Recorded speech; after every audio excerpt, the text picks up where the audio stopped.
Proverbe chapitre 8. La sagesse ne crie-t-elle pas? L'intelligence n'élève-t-elle pas sa voix? C'est au sommet des hauteurs près de la route, c'est à la croisée des chemins qu'elle se place. À côté des portes, à l'entrée de la ville, à l'intérieur des portes, elle fait entendre ses cris. Homme, c'est à vous que je crie, et ma voix s'adresse au Fils de l'homme. Stupide, apprenez le discernement, insensé, apprenez l'intelligence.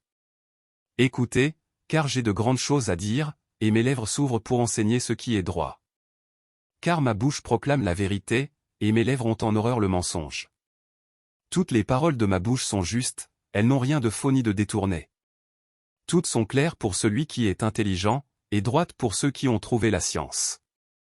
Préférez mes instructions à l'argent, et la science alors le plus précieux. Car la sagesse vaut mieux que les perles, elle a plus de valeur que tous les objets de prix. Moi, la sagesse, j'ai pour demeure le discernement, et je possède la science de la réflexion. La crainte de l'Éternel, c'est la haine du mal, l'arrogance et l'orgueil, la voix du mal, et la bouche perverse, voilà ce que je hais. Le conseil et le succès m'appartiennent, je suis l'intelligence, la force est à moi. Par moi les rois règnent, et les princes ordonnent ce qui est juste. Par moi gouvernent les chefs, les grands, tous les juges de la terre. J'aime ceux qui m'aiment, et ceux qui me cherchent me trouvent. Avec moi sont la richesse et la gloire, les biens durables et la justice. Mon fruit est meilleur que l'or pur, et mon produit est préférable à l'argent.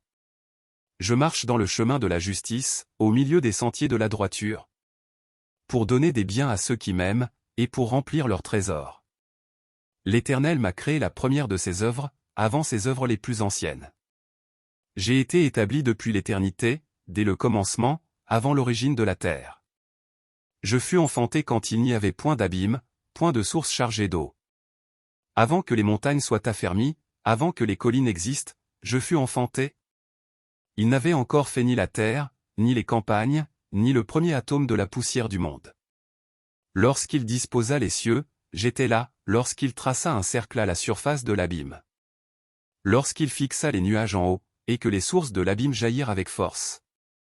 Lorsqu'il donna une limite à la mer, pour que les eaux n'en franchissent pas les bords, lorsqu'il posa les fondements de la terre.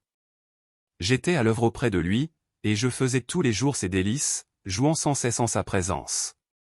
Jouant sur le globe de sa terre, et trouvant mon bonheur parmi les fils de l'homme. Et maintenant, mes fils, écoutez-moi, et heureux ceux qui observent mes voies. Écoutez l'instruction, pour devenir sage, ne la rejetez pas.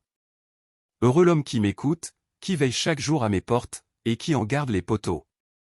Car celui qui me trouve a trouvé la vie, et il obtient la faveur de l'Éternel. Mais celui qui pêche contre moi nuit à son âme, tous ceux qui me haïssent aiment la mort.